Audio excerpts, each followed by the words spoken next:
आशा करता हूँ आप सब बहुत अच्छे होंगे। मेरा नाम है सिद्धांत अग्निहोत्री। स्टडी ग्लोस पे आपका बहुत बहुत स्वागत है। माइक्रो प्लास्टिक्स की हम बात करेंगे दोस्तों। एक नई स्टडी सामने आई है। मैंने ढेरों माइक्रो प्लास्टिक्स पे लेक्चर्स लिए हैं। बुरी हालत है, जुकाम हो गया है। और अभी जो स्टडी सामने है उसमें ये है कि 170 ट्रिलियन प्लास्टिक जो है वो ओशंस में तैर रहा है। और अगर कुछ नहीं किया तो 2040 तक ये 3 गुना हो जाएंगे, ट्रिपल हो जाएंगे।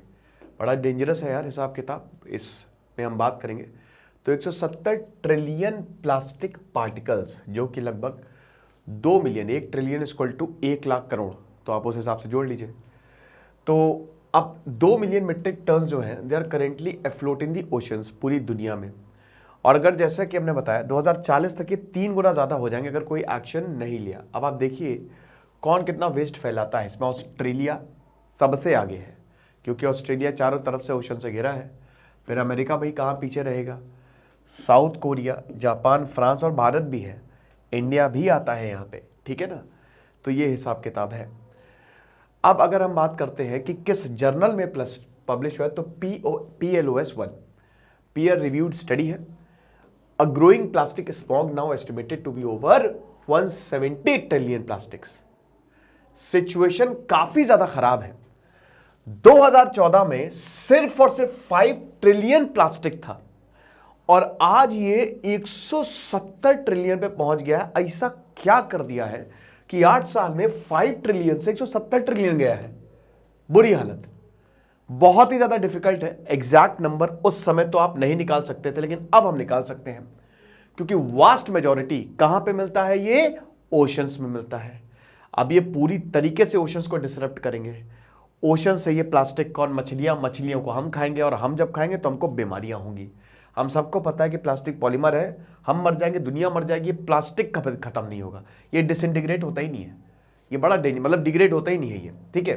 तो ये चीज़ है, तो बहुत ही ज़्यादा हार्मफुल है क्योंकि ये ब्रेक डाउन ही नहीं होगा। ऑर्गेनिजम्स के लिए बहुत इंपॉर्टेंट, बहुत खतरनाक है ये। जो मरीन ऑर्गेनिजम्स है वो ये इसी को खा लेंगे, प्लास्टिक चुभ जाएगी उनके डाइजेस्टिव सिस्टम को खत्म करेगी, उनको खत्म करेगी, कार्बन साइकिल को डिसरप्ट करेगी पूरी तरीके से, ठीक है ना। क्योंकि हम सबको पता है कि जो फाइटोप्लैंक्टन्स है, ज़ूप्लैंक्टन्स है, ये इसी कार्बन को एब्जॉर्ब करते हैं। बड़ा डेंजरस है। तो फाइंडिंग्स क्या है? फाइंडिंग्स 1990 से लेकर 2005 तक जो नंबर ऑफ पार्टिकल्स थे फ्लक्चुएट हो रहे, तो वो तैर रहे थे। अब एक रीजन ये भी था, इफेक्टिव इंप्लीमेंटेशन था, इंपॉर्टेंट पॉलिसी। देखिए उस समय तक चीजों पे कंट्रोल था।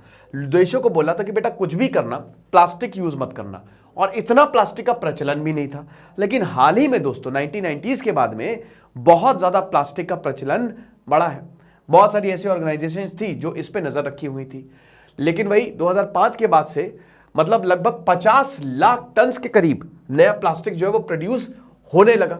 अब जब इतना प्लास्टिक जो है वो प्रोड्यूस हो रहा है, बॉटल्स, कोल्ड ड्रिंक्स, चिप्स, हर एक चीज प्लास्टिक्स में, कूड़ा फेंकने के लिए प्लास्टिक इस्तेमाल हो रहा है। आज भी दोस्तों सिंगल यूज प्लास्टिक बैन कहां है?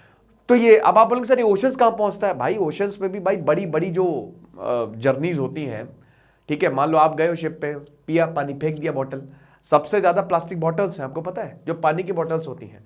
तो स्टडी यही बताती है कि जो कॉन्सेंट्रेशन है वो काफी ज्यादा है ओशंस में, काफी स्काई रॉकेट हुआ है, काफी ऊपर गया, बड़ा डेंजरस है ये।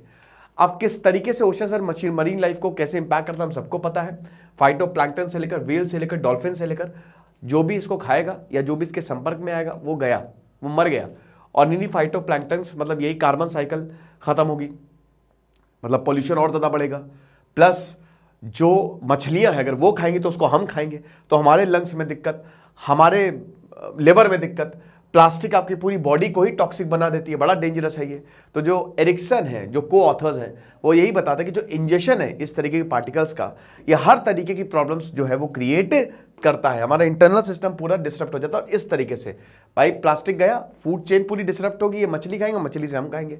तो हमको ये लगता है कि क्या फर्क पड़ता है, की फर्क पैदा है अगर प्लास्टिक तैर भी रही है, 170 ट्रिलियन हो चाहे 10 ट्रिलियन हो, बहुत दिक्कत है भैया। हम ही लोगों के ऊपर सब कुछ आएगा क्योंकि हम भी इस फूड चेन का बड़ा इंपॉर्टेंट हिस्सा है। इसको आप पॉज करके आराम से देख लीजिएगा, ठीक है। और इसको भी आप पॉज करके आराम से देख लीजिएगा क्योंकि जो micro plastic 93% of bottled water है, जिस जिस बॉटल में पानी आता है ना, पानी पी के कहाँ फेंकेंगे? अरे फेंक दो नदी में, कौन देख रहा है? ऐसे कोई खाली प्लॉट आ रहा है, गंदगी फैला दो, कौन देख रहा है? की फर्क पैदा है? तो वही हिसाब किताब। तो ये देख सकते हैं, ठीक है। सबसे ज़्यादा प्लास्टिक बॉटल ब्रांड वाइज, आराम से इसको पॉज करके देख लीजिएगा। क्या कर सकते हैं? सबसे पहले तो ग्लोबल रेजोल्यूशन पास करना पड़ेगा, हर देश को प्लास्टिक को बैन करना पड़ेगा। पीएम मोदी हाथ जोड़ के सबसे विनती करें कि प्लास्टिक बैन कर रहे हैं हम, नहीं अगर ये सुधरोगे तो हम तुम पे पेनल्टी लगाना शुरू कर देंगे, ठीक है। किसी भी घर से, मतलब अगर प्लास्टिक की डिमांड भी हो तो सख्त एक्शन लेना चाहिए। साथ ही साथ प्लास्टिक को ख़त्म करना चाहिए। अब देखिए, प्लास्टिक ख़त्म तो होती नहीं है, रिसाइकल करो, कुछ भी करके रिसाइकल करो। और सबसे बड़ी बात यही है कि जब तक देश अकाउंटेबल नहीं होंगे तब तक ये प्लास्टिक बढ़ता ही रहेगा। ये सिंगल यूज प्लास्टिक जो होती है, स्पेशली थ्रो अवे प्लास्टिक जो हम यूज़ करते हैं कूड़े करकट के लिए, वो बढ़ता ही रहेगा। तो शहरों को रिस्पॉन्सिबल होना पड़ेगा अपने वेस्ट को मैनेज करने के लिए। और केमिकल एडिटिव्स, अभी क्या होता है कि प्लास्टिक और स्ट्रॉन्ग बनाने के लिए और केमिकल एडिटिव जो है वो लाने पड़ते हैं। अब प्लास्टिक फ्री मिलती है, खतरनाक चीज़ें वैसे भी फ्री ही मिलती हैं, लेकिन जो जैसे आपने मॉल वॉल में गए होंगे तो कपड़े का बैग होता है, अब उसके लिए कोई पैसा देता नहीं है, ठीक है, वो 10-5 रुपए, तो उसको भी come down, it also has to be come down. Recycling की बात करें तो ज़्यादातर जो देश है वो वही है, कूड़ा तो फैला देंगे, ओशन में सब कुछ फैला के चले जाएंगे, लेकिन फिर जिम्मेदारी नहीं लेंगे, दे नॉट रिसाइकल। तो ये एक बहुत बड़ी दिक्कत है और इसको कुछ भी करके करना पड़ेगा। और आपको बता दो कि भारत ने प्लास्टिक को बैन किया था, एशिया की पहला देश था जिसने प्लास्टिक पैक्ट साइन किया था। जुलाई 2022 से प्लास्टिक, जो सिंगल यूज प्लास्टिक है वो वैसे भी बैन है भारत में, लेकिन फिर भी आपको प्लास्टिक्स देखने को मिलेगी। तो डेंजरस काफ़ी ज़्यादा है, मतलब खतरा काफ़ी ज़्यादा है, और मेरी तबीयत भी बहुत ज़्यादा खराब है। तो ये लेक्चर था, आई होप आपको समझ में आया होगा। देखिए, कोशिश करके प्लास्टिक को ना ही यूज़ करें, ठीक है। अब देखिए, मजबूरी का नाम महात्मा गांधी ये है, लेकिन वही चीज़ है कि अब मजबूरी है तो कुछ नहीं कर सकते, बट ट्राई करें कि प्लास्टिक कम से कम अपने घर में यूज़ करें, योगदान दें। अगर आप बदलेंगे तो हर कोई बदल जाएगा। Thank you so much.